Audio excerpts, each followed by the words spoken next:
Bonjour, PerfectSite vous présente les dernières nouveautés GDocs. Nous commencerons par les dimensions virtuelles, nous aborderons ensuite les listes, les DINAtables, le drill by et l'ADIN Excel 365. Nous découvrirons par la suite les canvas, et nous terminerons avec GDocs AI. Passons sans plus attendre à la présentation. Commençons par les dimensions virtuelles. Ces dimensions permettent d'utiliser un attribut de la même manière qu'une dimension classique. Elles offrent la possibilité d'exploiter les attributs pour pivoter les données, consolider les éléments ou encore écrire dans la base de données. Toutes les modifications et les mises à jour structurelles d'une dimension virtuelle sont automatiquement prises en charge en fonction des changements apportés aux valeurs des attributs dans la dimension d'origine. De plus, les droits d'accès et les règles de visibilité définies dans les dimensions au cube source sont entièrement préservés dans les dimensions virtuelles. La création des dimensions virtuelles s'effectue dans le modeleur, dans l'onglet Attributs, de la dimension concernée. Voyons ensemble comment cela fonctionne. Pour attribuer un attribut en tant que dimension virtuelle, il suffit de se rendre dans le modeleur, sélectionner la dimension concernée, dans notre cas, c'est la dimension Customer. Puis accéder à la partie Propriétés et cocher l'option virtuelle pour l'attribut en question. Dans notre cas, c'est l'attribut City. Nous allons ensuite créer une vue. Sur le cube, par exemple, Sales Data, de la base de données ACME Data. On va glisser en colonne la dimension virtuelle City et en ligne les customers et tout le reste en filtre.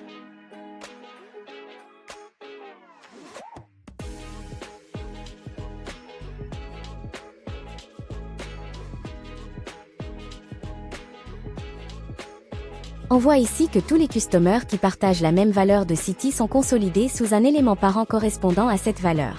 Par exemple, tous les clients ayant Amsterdam comme valeur de l'attribut City sont regroupés en tant qu'éléments enfants sous l'élément parent nommé Amsterdam dans la dimension virtuelle.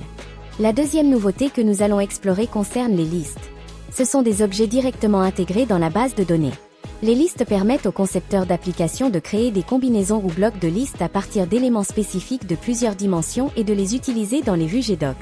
Par exemple, on peut combiner des éléments de la dimension temps et de la dimension version pour créer un bloc de liste affichant l'année en cours avec ses chiffres réels, l'année précédente et le budget pour l'année entière. Les listes sont définies dans le modeleur. Pour ouvrir les listes, il faut naviguer vers la section « Listes » dans chaque base de données ou choisir « Ouvrir les listes » dans l'aperçu de la base de données. J'ai créé la liste suivante qui permet de comparer les données réelles avec le budget. Il est possible de créer, supprimer ou encore dupliquer une liste. Et pour la modifier, il suffit de double-cliquer dessus. On peut créer plusieurs colonnes. La première affiche les données réelles de l'année précédente, la deuxième affiche les données de l'année sélectionnée, la troisième affiche le budget et la dernière affiche la variation. Lors de l'ajout de nouvelles colonnes, celles-ci sont automatiquement nommées par défaut mais ces noms peuvent être personnalisés. Il est également possible de créer une colonne de type calcul qui permet de réaliser des opérations directement dans une vue. Dans cet exemple, j'ai créé la colonne variance qui permet de calculer la différence entre le budget et le réel. Pour visualiser la liste créée, on va créer une vue sur le cube Sales Data. Et on voit la liste actuelle versus budget. On va la glisser en colonne. La dimension Customer en ligne et le reste en filtre.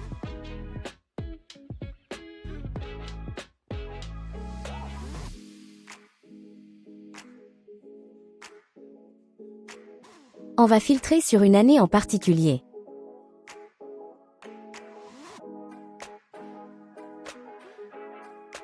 Et là, on peut voir l'année actuelle 2016, qui est l'année précédente, l'année actuelle 2017, le budget 2018 et la colonne variance. Passons maintenant aux DINAtables. Ces tableaux dynamiques permettent de créer et d'accéder directement aux vues de la base de données dans GDocs Web, indépendamment des feuilles de calcul. Grâce à une interface utilisateur intuitive, les DINAtables offrent une expérience adaptée aux utilisateurs de tout niveau. Ils vous permettent de manipuler et d'exploiter les données pour obtenir des informations significatives répondant à vos besoins spécifiques et peuvent être intégrés au Canva. Ces tableaux interactifs permettent aux utilisateurs de modifier les filtres et les paramètres en temps réel pour interagir directement avec les données. L'interface des DINAtables est accessible depuis la navigation principale de GDocs. Si vous avez les droits d'écriture sur les vues des sous-ensembles, un bouton « Créer DINAtable » apparaît dans une section dédiée. En cliquant sur ce bouton, vous pouvez sélectionner une base de données, qui est dans notre cas la base de données ACME Data, et un cube. Puis vous allez visualiser les dimensions du cube choisi dans le DINAtable. Vous avez la possibilité de personnaliser vos DINAtables en glissant et déposant les dimensions dans différentes sections. On va glisser la dimension Product en ligne, la dimension mesure en colonne et le reste en filtre. Dans la zone pivot, vous pouvez sélectionner un ou plusieurs éléments. Par exemple, dans la dimension mois, on va sélectionner une seule année. Donc, on choisit Select élément et on ne peut sélectionner que l'année 2017 par exemple. Vous pouvez également rechercher et sélectionner des éléments et leur alias dans les dimensions. Par exemple, dans la dimension produit, on va utiliser ou afficher l'alias name.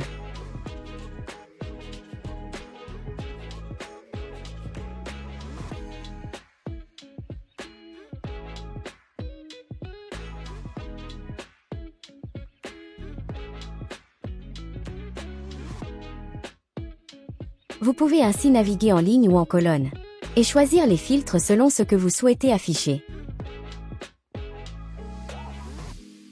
Par défaut, les en-têtes de colonnes et de lignes sont figées, mais il est possible de les défiger en effectuant un clic droit dessus et choisir soit défiger colonne, ligne ou tous les en-têtes. De plus, un bouton dans l'interface principale permet d'activer la suppression des zéros, éliminant ainsi les valeurs nulles dans les colonnes, les lignes ou l'ensemble du tableau. Une fois que vous avez personnalisé votre Dynatable selon vos préférences, vous pouvez l'enregistrer pour une utilisation ultérieure.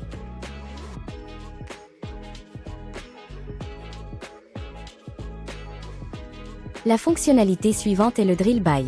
Le Drill By vous permet d'explorer les données à partir de n'importe quelle cellule dans un rapport et d'explorer n'importe quelle dimension de cube dans GDocs. Et toutes les modifications que vous apportez dans le drill n'affecteront pas le rapport d'origine.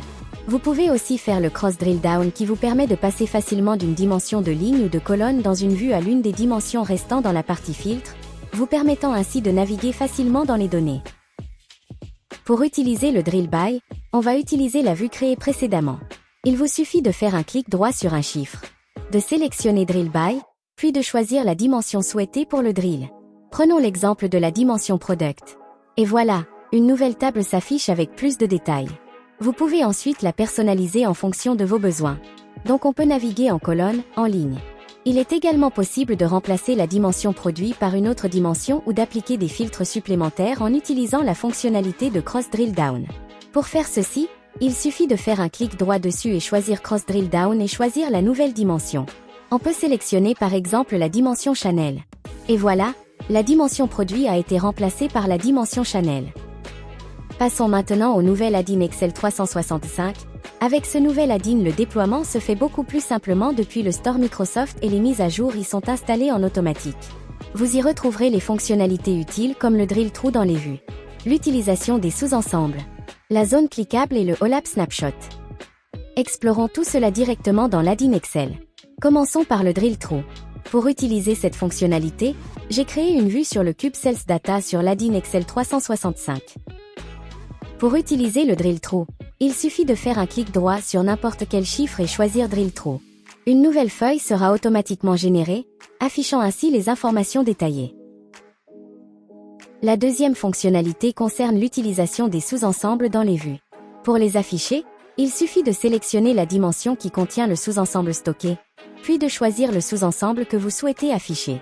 Pour faire ceci, je vais glisser la dimension « Mois » en ligne et je vais retirer la dimension « Produit » en filtre puis je vais aller dans la dimension mois et utiliser le sous-ensemble year au monte. Et là vous voyez que le sous-ensemble year s'affiche bien en ligne. Sinon, pour les listes, on va utiliser la liste créée précédemment, qui est l'actuel versus budget. Mais avant de l'afficher en colonne ou en ligne, je vais retirer les dimensions qui composent cette liste et qui sont la dimension version et la dimension mois. Je peux afficher la liste en colonne.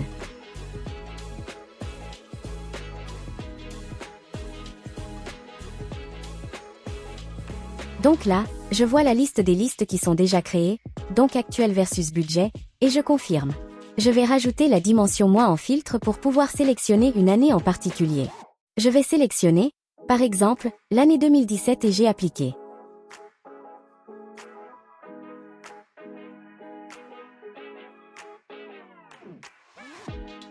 On peut maintenant voir la liste qui compare les données réelles de l'année passée avec l'année 2017, le budget et la variance.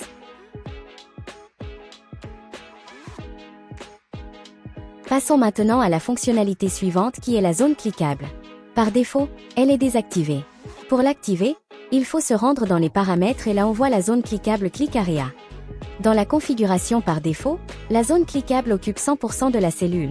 Donc si je clique sur All Products, sur n'importe quelle partie de la cellule, l'hiérarchie s'ouvre automatiquement. Et quand on active la zone cliquable, la plage peut être ajustée en pourcentage de la largeur dynamique totale de la cellule. Avec 50%, le clic se comporte comme suit.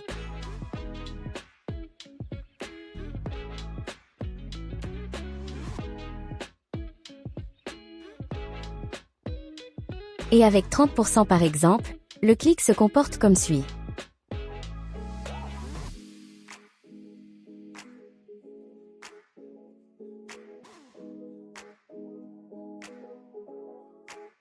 La dernière fonctionnalité de l'Add-in Excel 365 est le All-App Snapshot. Pour l'utiliser, il suffit de cliquer sur le bouton Snapshot et choisir soit feuille ou classeur. Un fichier Excel statique sera automatiquement généré.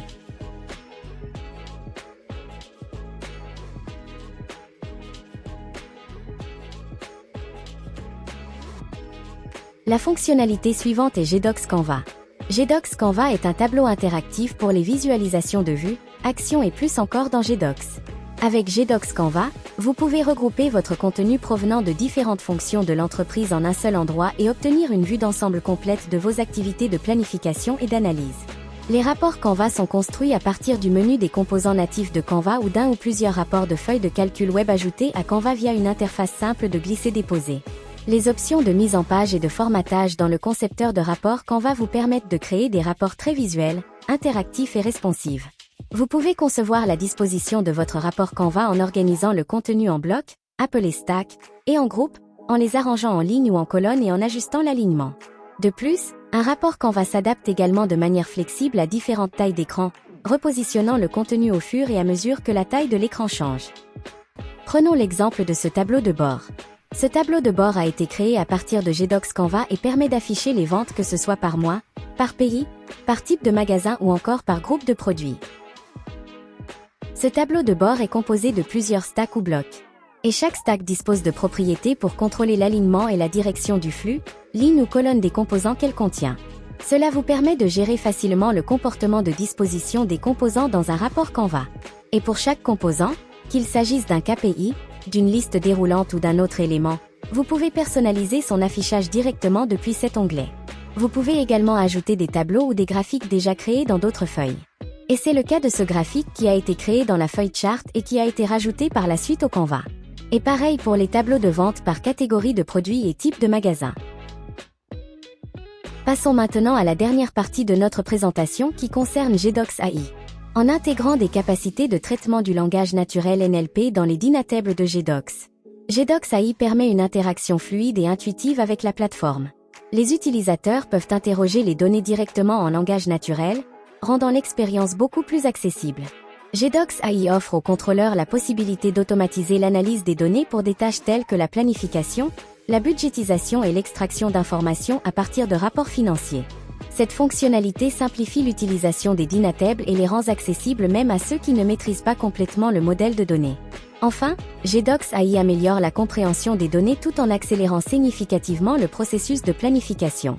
Explorons tout cela de manière concrète. GDocs AI est accessible depuis la première page de GDocs.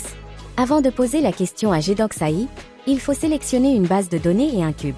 Vous aurez ensuite la liste des dimensions qui constituent le cube choisi, et vous pourrez écrire la question à poser du style « Quelles sont les ventes de la France en 2017 ?» et les données 2017 de la France sont générées automatiquement.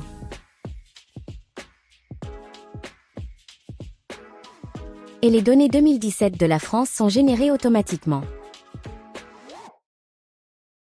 Merci d'avoir suivi cette vidéo sur les nouveautés GDocs. À très bientôt avec Perfect Site.